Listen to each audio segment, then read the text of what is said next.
صرف اپوزیشن کو ہی نہیں نیب سے شکایت بلکہ تاجر بزنس کمیونٹی بیوروکریسی بھی نیب سے پریشان ہے، مگر نیب یہ ماننے کو تیار نہیں ہے۔ آج بھی Lahore chamber of commerce and industries کے صدر میاں طارق مصباح کا لکھا گیا خط سامنے آیا ہے جو انہوں نے 2 دن پہلے لکھا ہے اور چیئرمین نیب کو لکھا ہے، اس پر ان سے بات کریں گے، مگر پہلے خواجہ آصف اور اقبال کے عدالتی فیصلے پر بات کریں گے۔ ہمارے ساتھ سابق اٹارنی جنرل عرفان قادری صاحب موجود۔ عرفان قادری صاحب بہت شکریہ۔ صاحب اپوزیشن تو سوال اٹھا رہی ہے مگر عدالتیں نیب کی نیت پر، نیب کے کنڈکٹ پر سوالات اٹھا رہی ہیں، ان 2 فیصلوں کو آپ کیسے دیکھ رہے ہیں؟ یہ بڑا انفارچونیٹ ہے کہ یہ جو 2 پروویژنز ہیں نیشنل اکاؤنٹیبلٹی آرڈیننس میں، ایک asset beyond known source of income کا اور دوسرا مس یوز آف اتھارٹی کا یا فیلئر ٹو ایکسرسائز اتھارٹی،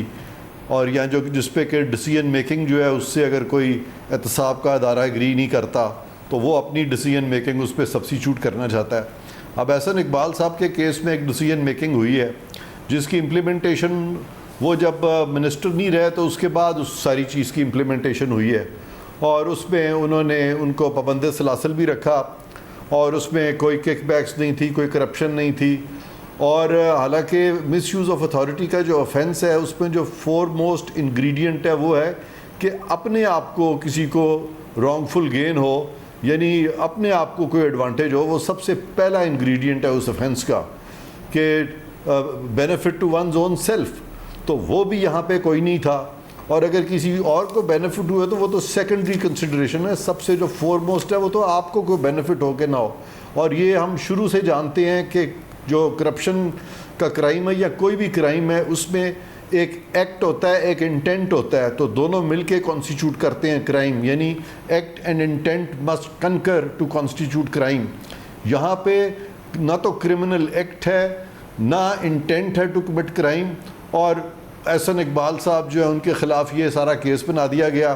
اور پھر ضمانت ان کی ہو گئی۔ یہ بھی خدا کا شکر ہے کہ آج بھی ہماری عدالتیں جو ہے وہ اس طرح کے میٹرز میں فیصلے سنا رہی ہیں، اور جن لوگوں کو غلط پکڑا جا رہا ہے وہ باہر بھی نکل رہے ہیں، لیکن پھر بھی یہ جو ہمارا احتساب کا ادارہ ہے اس کو بھی اس چیز پہ ذرا غور کرنا چاہیے۔ اور اب لیتے ہیں خواجہ آصف کا کیس، وہاں پہ ایسٹ بیونڈ نون سورس کا کیس بنانے کی کوشش کی ہے، ان سے پچھلے میرا خیال ہے کوئی 30-35 سال کا سارا ریکارڈ جو ہے وہ ان سے لے لیا ہے، اس کی جانچ پڑتال شروع کر دی ہے۔ یہ تو کسی کو بھی پکڑ کے اٹھا لیں اور اس کے 30 سال کے کھاتے کھول دیں تو کسی کے لیے بھی مشکل ہو جائے گا اپنے آپ کو ڈیفینڈ کرنا۔ تو میں تو اس میں سمجھتا ہوں کہ خواجہ صاحب جو ہیں، خواجہ آصف، ان کی بڑی ہمت ہے کہ انہوں نے یہ ساری چیزیں جو ہیں ایکسپلین کر دی ہیں اور عدالت کے سامنے لے آئے ہیں۔ کچھ ان کے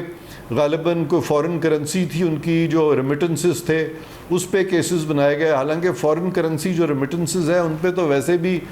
سرکار نے کہا تھا کہ نو کویسچنز آسکڈ، تو لوگ وہ پیسہ لے کے آتے ہیں، اور پھر ان کا سارا جو پیسہ ہے جو میں نے فیصلے میں دیکھا ہے وہ تو سارا اپنی جو ٹیکس ریٹرنز ہیں ان میں اس کا ذکر کیا گیا ہے۔ تو یہ جو چیزیں ہیں کہ کیس بنا لیا جاتا ہے، پھر یہ ہمارے پارلیمنٹیرینز کو اٹھا لیا جاتا ہے، ان کو 5-5 6-6 مہینے پابند سلاسل رکھا جاتا ہے۔ سب سے زیادہ تو اس سے پارلیمنٹ کی اتھارٹی انڈرمائن ہو رہی ہے، ایک مذاق بن گیا ہے کہ جو بھی اپوزیشن میں ہوگا آپ اس کو اٹھا لیں گے اور جو گورنمنٹ میں ہوگا اس کے بارے میں ایسی چیز نہیں ہوگی۔ اور ابھی سپریم کورٹ نے پیچھے بھی ایک فیصلہ کیا ہے، تیسرا جو ان سب سے پہلے ہوا تھا غالباً وہ سعد رفیق صاحب کا، جس میں یہ بھی سپریم کورٹ کو کہنا پڑا کہ احتساب کا ادارہ جو ہے وہ پولیٹیکل انجینئرنگ میں ملوث نہیں ہونا چاہیے، یا وہ ہو رہا ہے۔ صاحب اگر جب عدالتیں کہہ رہی ہیں کہ سیاسی انجینئرنگ میں استعمال ہو رہا ہے، نیت پر سوال اٹھا رہی ہیں، گرفتاری کا اختیارات غلط استعمال کرنے پر سوال اٹھا رہی ہیں، تو قانون کیا کہتا ہے؟ اگر اختیارات غلط استعمال ہوں، غلط طریقے سے کیس بنے، تو اس پر قانون کیا کہتا ہے کہ کوئی کارروائی ہو سکتی ہے؟ دیکھیں، قومی احتساب آرڈیننس میں ایک پروویژن ہے جس میں کہا گیا ہے کہ نیب کے آفیسرز جو ہیں اگر کوئی بھی چیز وہ ان گڈ فیتھ کرتے ہیں تو پھر ان کے خلاف کوئی بھی کیسز نہیں بن سکتے، ان کو ایک قسم کی امیونٹی دی گئی ہے۔ لیکن اگر وہ گڈ فیتھ نہیں ہے، بیڈ فیتھ نظر آتا ہے،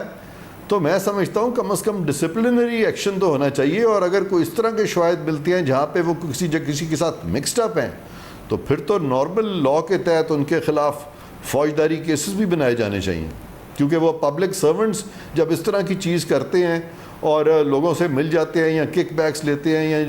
کیسز کو غلط بناتے ہیں، تو وہ تو پورا چیپٹر ہے پاکستان پینل کوڈ میں جن کے نیچے اس طرح کے لوگوں کو ٹرائی کیا جا سکتا ہے۔ بہت شکریہ۔